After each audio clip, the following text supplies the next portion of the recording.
ஒரு தேர்தலில் நாம் போட்ட ஓட்டு நம்மை தலைகீழாய் மாற்றியது.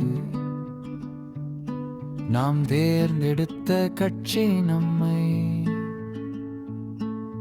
தேர்வு எழுதக் கூறியது. நமது கல்வி கற்க தகுதி உண்டா என நுழைவு தேர்வை தள்ளியது. அந்த நுழைவு தேர்வு எழுதாவிட்டால் படிக்கும் உரிமையை மறுத்தது. ஒரு நுழைவு தேர்வும் எழுதாமல் ஆட்சியை பிடித்த கட்சிகளை நாம் கேள்வி கேட்போம்.